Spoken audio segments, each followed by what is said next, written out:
आपके अपने YouTube channel पे स्वागत करता हूं। तो आज का जो टॉपिक है हमारा, वो टॉपिक है परमाणु संख्या और द्रव्यमान संख्या, atomic number then atomic mass. इसकी हम बात करेंगे। एटॉमिक नंबर की अगर बात की जाए तो लास्ट जो मेरा वीडियो है उसमें मैंने आपको बताया था कि परमाणु क्या होता है, उसकी डेफिनेशन और उसके बारे में थोड़ा बहुत बताया था कि उसका स्ट्रक्चर कैसे होता है। अगर आपने वो वीडियो नहीं देखा तो सबसे पहले उस वीडियो को देखें, जिससे कि आपको ये वाला टॉपिक समझ में आ सके। साइंस एक ऐसा सब्जेक्ट है जिसमें टॉपिक एक दूसरे से रिलेटेड रहते हैं, तो अगर आपको कोई चीज़ समझ में नहीं आ रही तो आप उसका प्रीवियस वीडियो देखो जाके, जिससे कि आपको वो चीज़ समझ में आ सके। और फिर भी कोई दिक्कत हो तो आप कमेंट में जाके मेंशन कीजिए बॉक्स में, मैं आपको जरूर रिप्लाई करूँगा वहाँ पर। हाँ, तो आज हम बात करेंगे एटॉमिक नंबर, परमाणु संख्या की। देखो, परमाणु संख्या बोलते हैं या यहाँ पर हम बोल सकते हैं इसको परमाणु क्रमांक। परमाणु क्रमांक, देखो कंफ्यूज होने की बिल्कुल जरूरत नहीं है। यहाँ पर सिंपल सी बात है, जिस प्रकार से हम काउंटिंग करते हैं ना, 1 2 3 4 5, तो काउंटिंग में जो एलिमेंट है, जैसे मैंने आपको 30 एलिमेंट याद करवाए थे मेरी लास्ट वीडियो से, उससे पहले वाली जो वीडियो थी उसमें मैंने आपको ट्रिक से 1 to 30 एलिमेंट याद करवाए थे। आई होप आपने वो वीडियो देखी होगी, और जिन्हें नहीं देखी वो जरूर देखें उस वीडियो को। 1 से 30 जो एलिमेंट है, तत्व हैं, मैंने जैसे आपको बताया hydrogen, helium, lithium, beryllium, boron, carbon, ये एलिमेंट बताए थे आपको। बकायदा इनको मैंने आपको सीक्वेंस से इनके नंबर बताए थे कि ये 1 पे आएगा, ये 2 पे आएगा, ये 3 पे आएगा, ये 4 पे आएगा, ये 5 पे आएगा, ये 6 पे आएगा। तो इनका जो सीक्वेंस है, प्रकृति के अंदर पाए जाने वाले जो तत्व हैं, उन तत्वों का जो क्रमांक है, आवर्त सारणी के अंदर उन तत्वों को जिस क्रमांक के आधार पर रखा गया है, वो क्रमांक की परमाणु संख्या कहलाता है। परमाणु की संख्या मतलब उसका जो आवर्त सारणी में उसकी जो जगह है ना, जिस नंबर पे, वो जगह क्या कहलाएगी? परमाणु संख्या। परमाणु संख्या की अगर बात की जाए तो इसकी और मैं अच्छे से इसको एलिब्रेट करूंगा, डिफाइन करूंगा किस तरीके से। जैसे ये आपका एक एटम हो गया, ये एक आपका परमाणु है, ये आपका क्या हो गया यहां पर? परमाणु। जैसा कि आप सभी को पता है, परमाणु कुछ महत्वपूर्ण कणों से मिलकर बना होता है, और वो जो मूलभूत कण होते हैं वो होते हैं इलेक्ट्रॉन, प्रोटॉन और न्यूट्रॉन। ये तो 3 मूलभूत कण पाए जाते हैं परमाणु के अंदर। जैसा कि आप सभी को पता है कि जो इलेक्ट्रॉन है, इसकी खोज मैंने बता दी थी, किसने करी, कैसे करी, कहां पाया जाएगा परमाणु के अंदर। प्रोटॉन और न्यूट्रॉन की अगर हम अभी बात करेंगे फिलहाल, प्रोटॉन और न्यूट्रॉन की, तो देखिए अगर मैं यहां पर बात करूं कि जो परमाणु है, इस परमाणु के अंदर इसके मध्य में एक नाभिक पाया जाएगा। अब इसकी खोज कैसे हुई तो मैं जब रदरफोर्ड का मॉडल पढ़ाऊंगा उसमें बताऊंगा कि नाभिक की खोज किस प्रकार से हुई। अभी फिलहाल आप देखिए यहाँ पर ये परमाणु है, और इस परमाणु के अंदर इसके मध्य में क्या है? नाभिक। इसको नाभिक या न्यूक्लियस बोलते हैं, क्योंकि इसके अंदर क्या क्या होते हैं? प्रोटॉन और न्यूट्रॉन। क्या क्या होते हैं? प्रोटॉन और न्यूट्रॉन। इसको हम बोलते हैं न्यूक्लियॉन। क्या बोलते हैं इसको? न्यूक्लियॉन। न्यूक्लियॉन इसलिए बोला जाता है क्योंकि इसके अंदर क्या होते हैं? प्रोटॉन और न्यूट्रॉन होते हैं। तो क्या हम कह सकते हैं कि प्रोटॉन की जो संख्या है, प्रोटॉन की जो संख्या है वो ही क्या परमाणु क्रमांक होता है? क्या वही परमाणु की संख्या होती है? हाँ जी, बिल्कुल कह सकते हैं कि जो प्रोटॉन की संख्या होती है वही संख्या परमाणु की होती है। अगर हाइड्रोजन की बात की जाए तो हाइड्रोजन का परमाणु क्रमांक या परमाणु संख्या, एटॉमिक जो नंबर है वो 1 है। तो यहां पर जो प्रोटॉन की संख्या होगी वो भी क्या होगी? 1 होगी। समझ पा रहे होंगे आप लोग? वापस मैं बता देता हूं। जैसे हमने यहां पर हीलियम लिया, अगर हम यहां पर हीलियम ले रहे हैं, हीलियम के जो परमाणु क्रमांक है वो 2 है, तो प्रोटॉन की संख्या भी क्या होगी? 2। एटॉमिक नंबर देयर आर, यहां पर कितने हो गए? 2। देन अगर हम बात करें प्रोटॉन की संख्या की, नंबर ऑफ प्रोटॉन, तो ये भी क्या हो जाएंगे? 2 हो जाएंगे। तो जितने परमाणु क्रमांक या परमाणु संख्या होगी उतने ही क्या होंगी? प्रोटॉन की संख्या। तो ये दो चीज तो सिमिलर हो गई। अगर आपसे कोई पूछ ले कार्बन में प्रोटॉन की संख्या कितनी है, तो आप तुरंत बता दोगे 6, और आपसे पूछे क्यों 6, बोले इसका परमाणु क्रमांक क्या होता है? 6 होता है। तो आप समझ पाए हैं कि परमाणु संख्या क्या होती है। यहां तक फटाफट से कॉपी कीजिए, फिर आगे चलते हैं। बेसिकली ये जो टॉपिक है ये 9th क्लास से स्टार्ट होता है, एटम वाला, और इसका जो चैप्टर आपके 2-3 चैप्टर हैं, और 10th 11th क्लास के लिए बहुत हेल्पफुल है। तो ये टॉपिक बहुत इंपॉर्टेंट है। मैं तीनों क्लासों को लेकर चल रहा हूं यहां पर। तो अभी आपने जाना यहाँ पर कि परमाणु संख्या क्या होती है। अब हम बात करेंगे थोड़े परमाणु के स्ट्रक्चर के बारे में। देखिए मैंने बताया ये जो गोला है ये क्या हो गया, परमाणु हो गया, और इसके मध्य में क्या हो गया, ये बीच में जो गोला है वो नाभिक हो गया। नाभिक के अंदर क्या होंगे, प्रोटॉन होंगे और न्यूट्रॉन होंगे। मैंने आपको पहले बताया था जो प्रोटॉन होते हैं वो धनावेशित कण होते हैं, इसलिए इन पे कौन सा चार्ज पाया जाता है, पॉजिटिव चार्ज पाया जाता है।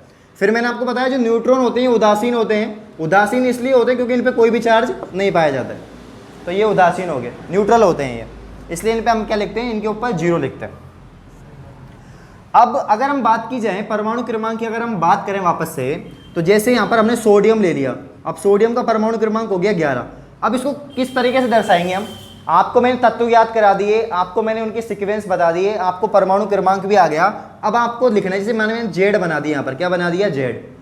अब ये जो जेड बना दिया मैंने, ये जो जेड है ये कोई तत्व हो सकता है, क्या हो सकता है, कोई तत्व हो सकता है। अब जेड के यहाँ पर मैं कोई भी इसका, जैसे मान लीजिए मैंने सोडियम लिया, तो सोडियम के मैंने यहाँ नीचे की तरफ लिख दिया यहाँ पर 11, तो 11 इसका परमाणु क्रमांक हो गया। और अगर मैं 23 इधर लिख दूं, 23 इधर लिख दूं, तो ये क्या हो जाएगा, इसका द्रव्यमान संख्या। अब वो द्रव्यमान संख्या क्या होती है वो अभी थोड़ी देर बाद में बताऊंगा। अब देखिए जो प्रोटॉन है इसकी खोज मैंने आपको बता दी थी, गोल्डस्टीन ने करी थी। किसने करी थी, गोल्डस्टीन ने करी थी। न्यूट्रॉन की खोज मैंने आपको बता दिया था, जेम्स चैडविक ने, जेम्स चैडविक ने।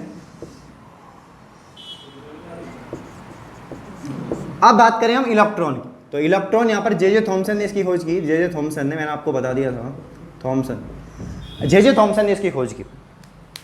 परमाणु संरचना की बात करें तो काफ़ी साइंटिस्ट आए जिन्होंने परमाणु संरचना के बारे में बताया कि परमाणु इस प्रकार का होता है। सबसे पहले सिर्फ इतना पता था कि जो परमाणु होता है वो किसी पदार्थ का सूक्ष्म कण होता है, कि अगर किसी पदार्थ को तोड़ा जाए उसका जो सबसे अंतिम टुकड़ा हो वो क्या होता है, परमाणु।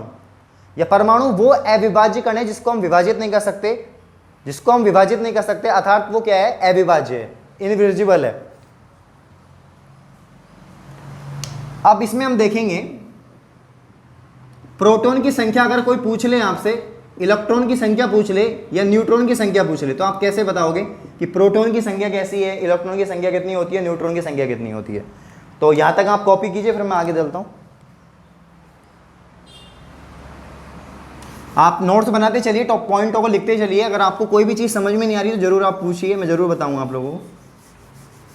तो मैं बहुत आसानी से धीरे धीरे पढ़ा रहा हूँ आपको, जिससे आप समझ सकें, सभी लोग समझ सकें। हाँ, अब जैसे कोई मैंने दे दिया, क्लोरीन दे दिया, क्लोरीन का परमाणु क्रमांक 17 हो गया। मैंने यहाँ पर नाइट्रोजन दे दिया, नाइट्रोजन का परमाणु क्रमांक यहाँ पर 7 हो गया। ऑक्सीजन दे दिया, ऑक्सीजन का परमाणु क्रमांक यहाँ पर क्या हो गया, 8 हो गया। तो यहाँ पर क्लोरीन का परमाणु क्रमांक 17, नाइट्रोजन का यहाँ पर 7 और ऑक्सीजन का 8। अब देखिए यहाँ पर आपको क्या क्या डिफाइन करना है, तो देखो परमाणु संख्या डिफाइन करनी है आपको यहाँ पर, उसके बाद में यहाँ पर प्रोटॉन की संख्या निकालनी है आपको, फिर यहाँ पर आपको न्यूट्रॉन की संख्या निकालनी है,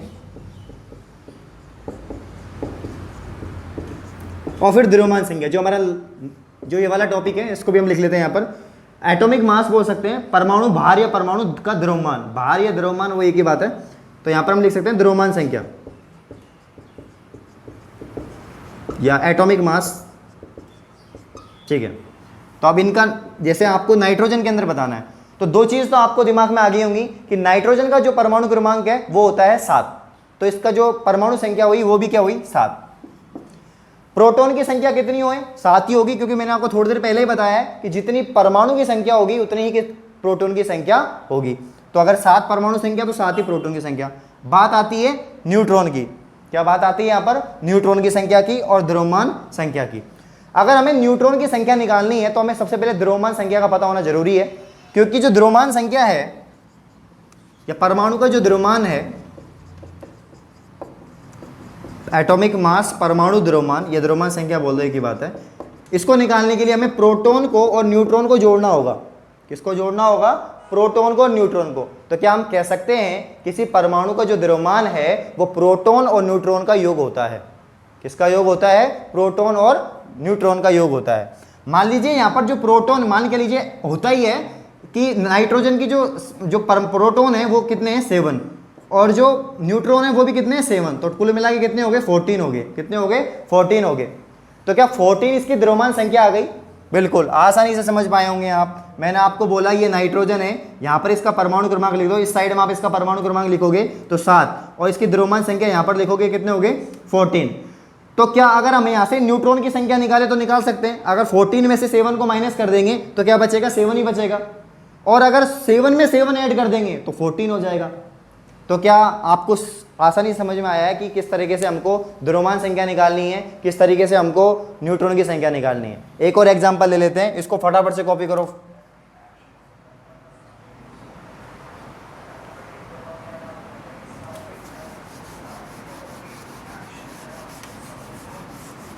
अब हम बात करेंगे यहां पर ऑक्सीजन की। देखो ऑक्सीजन को देखो, ऑक्सीजन की अगर हम बात करें यहां पर तो ऑक्सीजन में परमाणु क्रमांक या परमाणु संख्या कितनी है, तो कितनी है बताओ, 8 है, साफ साफ दिख रहा है कितनी है 8। तो फिर प्रोटॉन की संख्या भी कितनी होगी 8 ही होगी। और हाँ इलेक्ट्रॉन की अगर मैं बात करूं, यहाँ पर मैं इलेक्ट्रॉन को भी ऐड कर रहा हूं। अगर मैं इलेक्ट्रॉन की बात करूं जो परमाणु के चारों तरफ वर्ताकार कक्षाओं में चक्कर लगाते हैं नील्स बोर के अनुसार, वो मैं आपको आने वाली वीडियो के अंदर बताऊंगा जब मैं संरचना पढ़ाऊंगा। अभी इतना देखिए, जो इलेक्ट्रॉन की संख्या है तो जितनी प्रोटॉन की संख्या होती है उतनी ही किसकी संख्या होती है इलेक्ट्रॉन की। तो इलेक्ट्रॉन भी कितने हो गए 8। इनके कक्षाओं में अगर आप इलेक्ट्रॉन को फिल करोगे तो 8 ही इलेक्ट्रॉन यहाँ पर आएंगे। तो परमाणु संख्या हो गई, प्रोटॉन की संख्या हो गई, इलेक्ट्रॉन की संख्या हो गई। अभी हम यहाँ पर बात करेंगे न्यूट्रॉन की संख्या की। न्यूट्रॉन की संख्या, न्यूट्रॉन की संख्या, और आगे यहां पर बात करेंगे हम परमाणु द्रव्यमान, जो अभी हम पढ़ रहे हैं एटॉमिक मास, वो कितना होगा, तो इसका 16 होता है। तो परमाणु द्रव्यमान क्या हो गया इसका डबल 16। ज्यादातर एलिमेंटों का क्या होगा परमाणु द्रव्यमान डबल ही होता है। ऐसे 7 है तो 14 हो गया, 8 है तो 16 हो गया, 17 है तो 35 हो गया, तो मतलब समथिंग बराबर ही होता है। तो न्यूट्रॉन की संख्या कितनी हो जाएगी 8। तो यहां पर हमने द्रव्यमान संख्या निकाली, एटॉमिक मास निकाला, तो प्रोटॉन को जोड़ दिया और न्यूट्रॉन को जोड़ दिया, तो 8 + 8 = 16।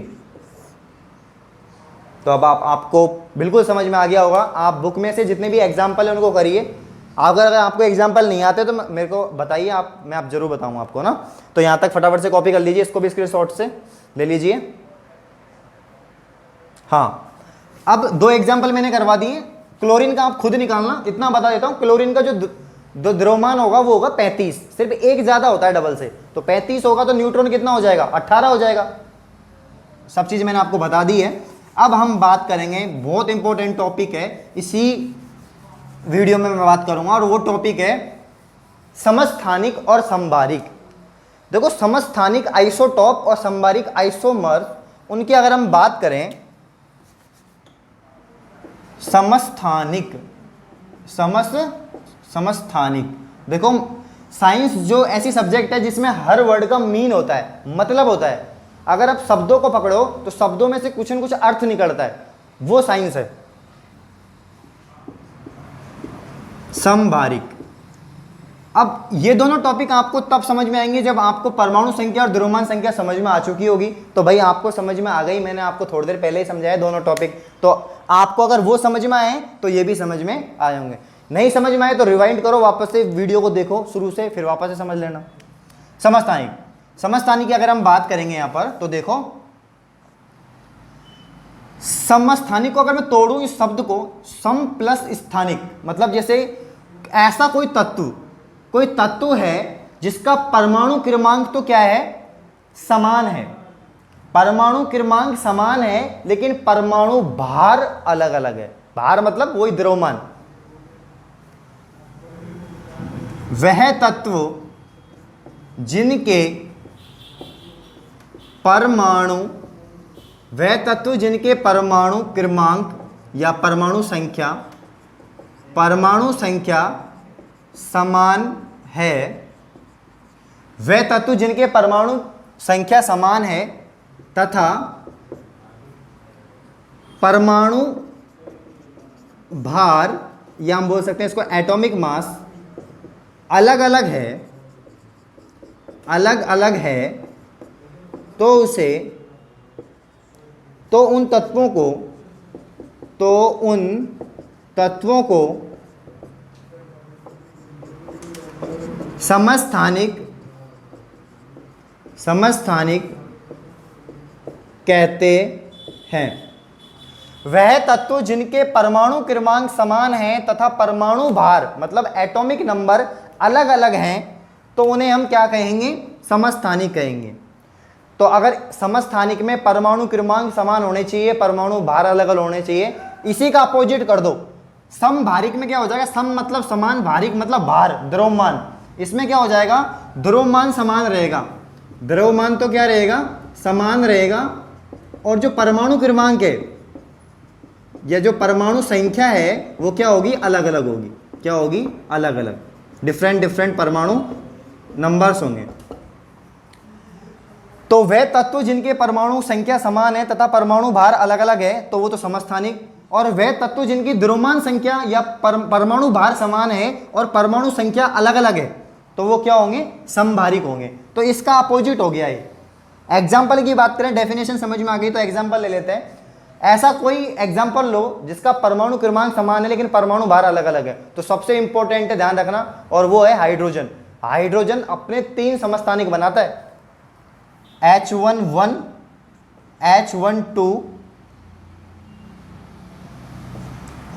H13। अब आप देख रहे हो यहाँ पर कि जो परमाणु क्रमांक है तीनों में समान है, बट जो परमाणु भार है वो अलग अलग है, 1 2 3 अलग अलग है। तो जो पहला है इसको हम यहाँ पर बोलेंगे प्रोटेरियम। क्या बोलेंगे, प्रोटेरियम। दूसरे को बोलेंगे ड्यूटेरियम। क्या बोलेंगे, ड्यूटेरियम। और तीसरे को बोलेंगे ट्राइटेरियम, ट्राइटेरियम।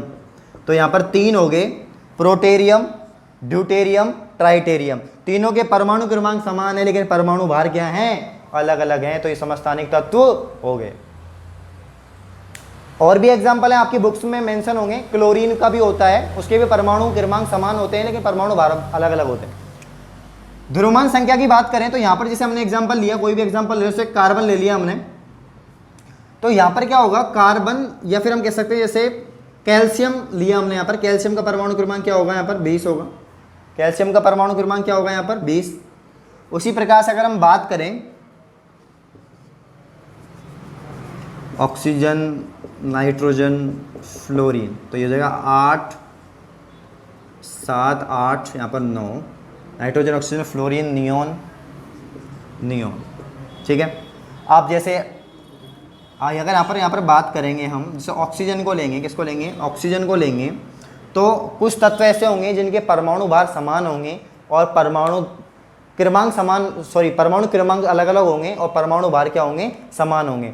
जैसे कैल्शियम है और उसी के साथ वाला तत्व एक और ले लेंगे तो 40 उनका क्या हो जाएगा, द्रव्यमान संख्या या परमाणु भार हो जाएगा, और जो परमाणु क्रमांक है वो क्या हो जाएगा, अलग अलग हो जाएगा। तो इसके कुछ एग्जाम्पल है वो आप बुक में देख लेना, बाकी मैं और बता दूंगा, इसके एग्जाम्पल बचे हुए हैं।